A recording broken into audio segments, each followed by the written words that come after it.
Hello बच्चों, स्वागत है आप सभी का आज के इस वीडियो में। जैसा कि हम सभी जानते हैं कि अभी हम लोग कक्षा 11वीं का गणित का अध्याय 5वां, जिसका शीर्षक है सममित संख्याएं और द्विघातीय समीकरण, उसे अभी हम लोग पढ़ रहे हैं। बच्चों, जिस प्रकार से इसके शीर्षक से हमें पता चलता है कि इस अध्याय को दो भागों में बांटा गया है। सबसे पहला भाग सममित संख्या और दूसरा भाग द्विघातीय समीकरण। आगे बढ़ते हुए मैं आपको बताते चलूँ कि ये जो पहला पार्ट है सममित संख्याएं, उसको हमने पूरे डिटेल में आसान तरीका से, आसान पूर्वक से, अच्छी तरीका से आप सभी को भाग 1 से लेके 13 की 14 तक हमने इस पार्ट 1 को यानी सममित संख्या को कंप्लीट कर दिया है, समाप्त कर दिया है। उसके बाद शायद भाग या कहिए वीडियो नंबर 14 की 13 से हमने इस द्विघातीय समीकरण की शुरुआत की थी, जिसमें हम लोगों ने द्विघातीय समीकरण को अपने पुराने जो हमारे कक्षा 10वीं तक जो हमारे पास नॉलेज था उससे रिलेट करके हमने कुछ समझने का प्रयास किया था। उसके बाद हमने बहुत बेसिक टर्म्स के बारे में जाना था जो कि द्विघातीय समीकरण को समझने के लिए बहुत उपयोगी था। तो मेरा कहना बस यही है कि यदि आप अब तक ये जो पहला पार्ट है सममित संख्या है उसे अब तक आप नहीं पढ़े हो तो सबसे पहले आप वो टॉपिक पढ़ो, इस भाग को कंप्लीट करो, उसके बाद ही आप ये सेकंड वाले भाग यानी द्विघातीय समीकरण को पढ़ने आओ।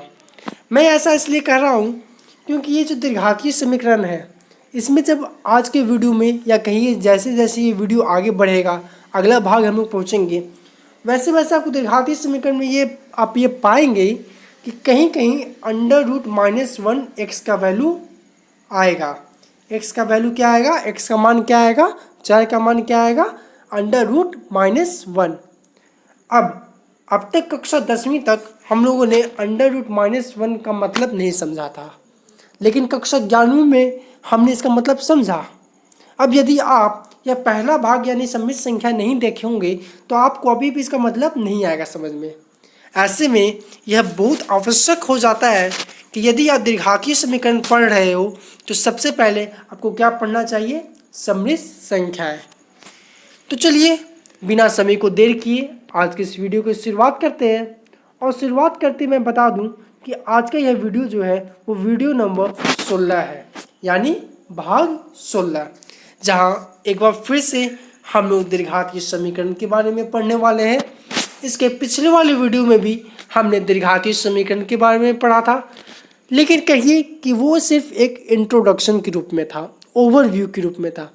आज हम लोग उससे कुछ आगे बढ़ेंगे और उसके बारे में कुछ और डिटेल में जानने का प्रयास करेंगे।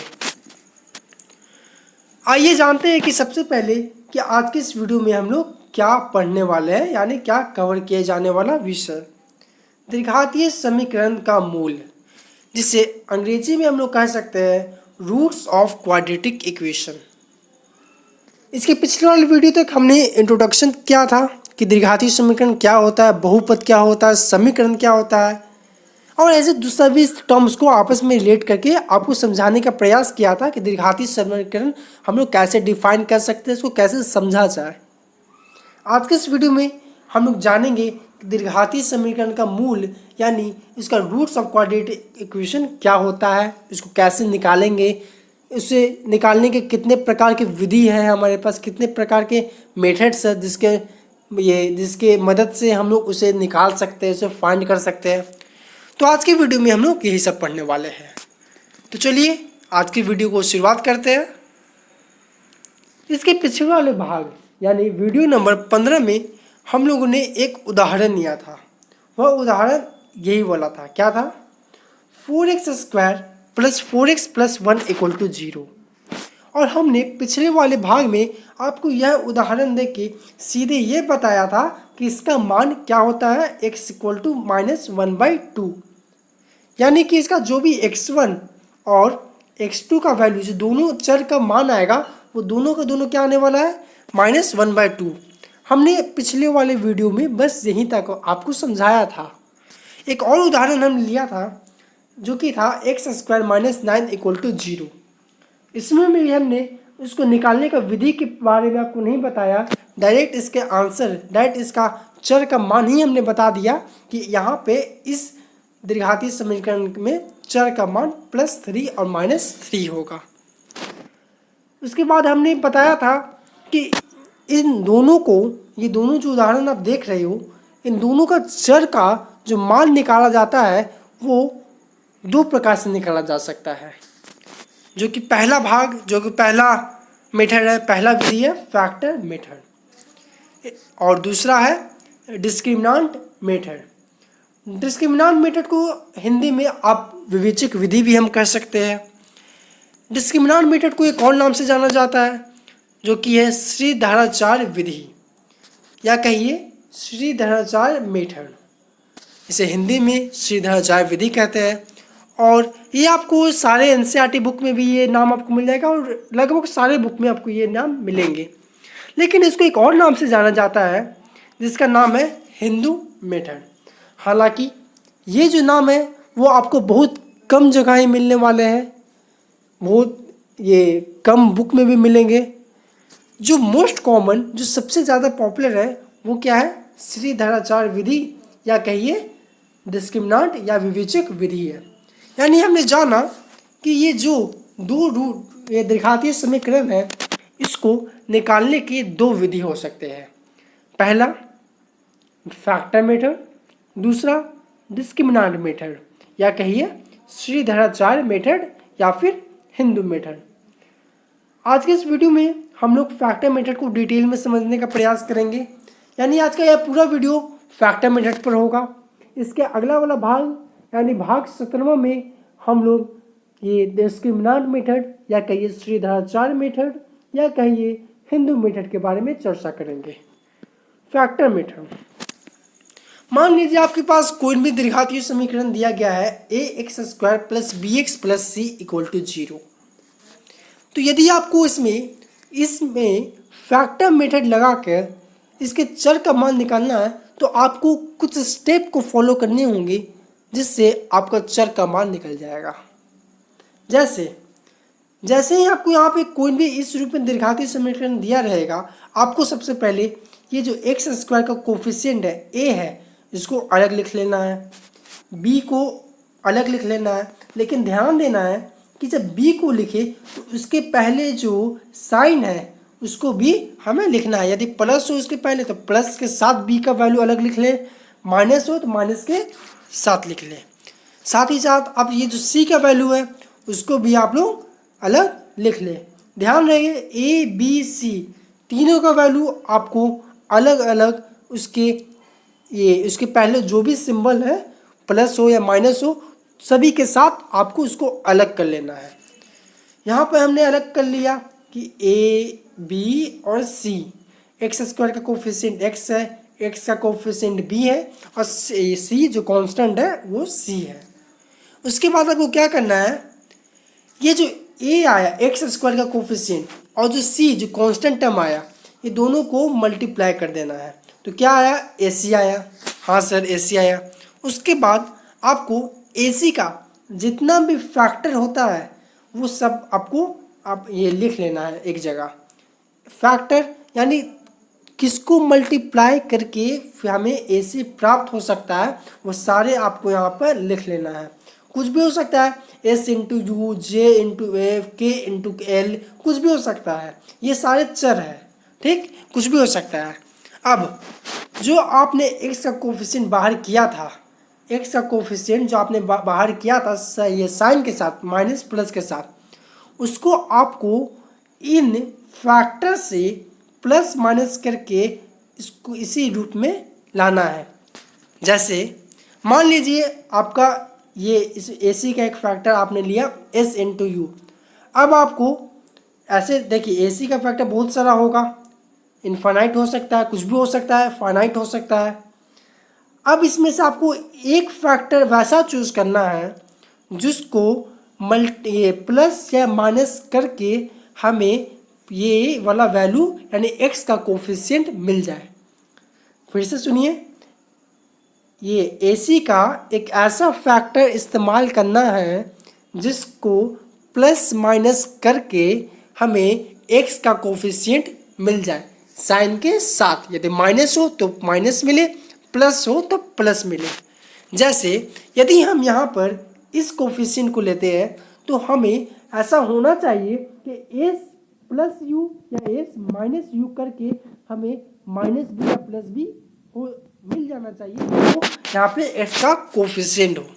जैसे उदाहरण देखिए, यहाँ पे आपने जो उदाहरण देखा था 4x² plus 4x plus 1 equal to 0, जहाँ हमने बताया था कि x इक्वल टू -1/2 होता है। अब ये कैसे आया, चलिए हम लोग इसी जो अभी हमने समझे हैं उसको सॉरी उसको उदाहरण में अप्लाई करके सीखते हैं। जैसे हमें दिया गया है 4x² plus 4x plus 1 equal to 0। यहाँ a का वैल्यू क्या है 4 है, b का वैल्यू क्या है 4 है और c का वैल्यू क्या है 1 है। अब हमने क्या बताया था, a और c को मल्टीप्लाई कर देना है, तो क्या हो जाएगा 4 इंटू 1 क्या होगा 4। अब 4 इंटू 1 इक्वल टू 4। अब 4 के हम लोग को फैक्टर लिखना है। 4 क्या क्या हो सकता है 2 इंटू 2, 4 इंटू 1, 1 इंटू 4, ऐसे हो सकते हैं। अब इसमें से हम लोगों को इन सभी फैक्टर में से एक ऐसा फैक्टर चूज करना है जिसको ऐड या सब्ट्रैक्ट करके हमें फिर से x का कोफिशिएंट मिल जाए। यहाँ पे x का कोफिशिएंट क्या है 4 है, क्या है प्लस 4 है। तो यदि हम 2 इंटू 2 ये फैक्टर लेते हैं और दोनों को ऐड करते हैं तो क्या मिलेगा 2 प्लस 2 क्या मिल गया 4, यानी x का कोफिशिएंट। तो यहाँ पे हम लोग यही बोला ये इसका फैक्टर लेंगे। अब जैसे ही आपको 2 प्लस 2 मिल गया, यानी ये वाला फैक्टर आपको मिल गया 2 प्लस 2 4 इंटू 1, ये वाला फैक्टर मिल गया। उसके बाद आपको क्या करना है कि जो ऐड करके आपको आया 2 प्लस 2, आप लोग ऐड करके 4x, आप 4 कैसे लाए 2 प्लस 2 करके लाए, तो उसमें x लगा के 4x बना देना है। कैसे 4x² वैसे लिखा जाएगा, 2x प्लस 2x क्या हो जाएगा 4x।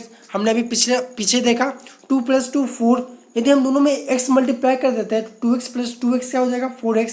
तो यही हमने इसे लिख दिया 4x² plus 2x plus 1 plus 2x plus 2x plus 1 equal to 0। अब यहाँ से आपको ये दोनों में से 2x कॉमन ले लेना है, ये दोनों में से जो कॉमन हो वो ले लेना है। यहाँ पे 1 कॉमन है तो हमने 1 लिया, यहाँ पे क्या कॉमन था 2 था 2x था तो हमने 2x कॉमन ले लिया। अब जैसे ही 2x हमने कॉमन लिया तो यहाँ पे क्या 4x² में क्या बचा 2x बचा, 2x में क्या बचा 1 बचा, 1 कॉमन लिया तो वही बचेगा 2x प्लस 1। अब इसमें हम लोग को कॉमन लेना है, दोनों में क्या कॉमन है 2x प्लस 1, तो हमने 2x प्लस 1 को यहाँ से कॉमन ले लिया और बचा हमारे पास क्या 2x प्लस 1 कॉमन ले लिए, तो इधर से 2x बचा, इधर से प्लस 1 बचा। तो इसको हम लोगों ने इस प्रकार से लिख दिया।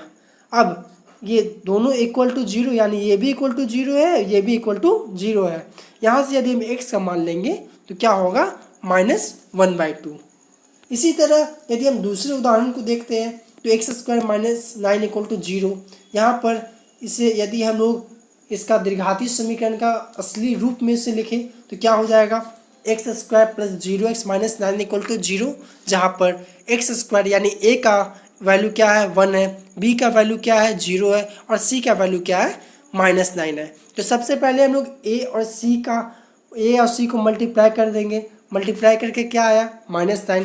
अब -9 के सारे फैक्टर लिख लेंगे, जैसे -3 इंटू 3, 3 इंटू -3, -9 इंटू 1, 1 इंटू -9, ऐसे बहुत सारे लिख देंगे। अब इनमें से वो फैक्टर हम चूज करेंगे जिसको ऐड या सब्ट्रैक्ट करके हमें क्या मिल जाए 0 मिल जाए। क्यों, क्योंकि यहाँ पर हम ये b का कोफिशिएंट क्या था, ये b का वैल्यू क्या था 0 था। तो यदि हम लोग 3 और -3 को लेते हैं और दोनों को ऐड करते हैं तो हमें क्या मिल जाता है 0। तो हम कौन सा फैक्टर लेंगे 3 इंटू -3। क्यों, क्योंकि यदि हम ये दोनों को ऐड करते हैं तो हमें क्या मिल जाएगा 0। अब जैसे ही हम ये वाला लेते हैं तो आगे देखिए x² प्लस 0x माइनस 9 हमें बनाना है, तो x² minus 3x plus 3x हमने क्या लिया था -3 और +3 हमने लिया था फैक्टर के रूप में। दोनों में यदि x मल्टीप्लाई करके ऐड करते हैं तो यही बन जाएगा -3x प्लस 3x यानी 0x। तो इसे x² plus 0x minus 9 equal to 0 को क्या लिखा जा सकता है? X square minus 3x plus 3x minus 9 equal to 0। यहाँ से यदि हम लोग x कॉमन लिए तो क्या बचेगा? x minus 3। यहाँ से यदि हम लोग प्लस 3 कॉमन लिए तो क्या बचेगा? x minus 3। अब इस दोनों में यदि हम लोग x माइनस 3 कॉमन लेते हैं तो हमें क्या बचता है? यहाँ से x माइनस 3 हमने कॉमन लिया तो यहाँ से x बचा, यहाँ से प्लस 3 बचा। अब x minus 3 x plus 3 equal to 0 है। अब यानी कि x माइनस 3 इक्वल टू 0 और x प्लस 3 इक्वल टू 0। अब यदि यहाँ से हम लोग x का मान निकालते हैं तो क्या आ जाता है? x इक्वल टू 3 और माइनस 3। तो उम्मीद करता हूँ कि आप सभी को आज का वीडियो यानी जो हमने फैक्टर मेथड सीखा वो आप सभी को समझ में आ गया होगा। इसके अगले वाले वीडियो में हम लोग डिस्क्रिमिनेंट मेथड के बारे में बात करेंगे, यानी श्रीधराचार्य मेथड के बारे में बात करेंगे। आज के लिए इतना ही, धन्यवाद।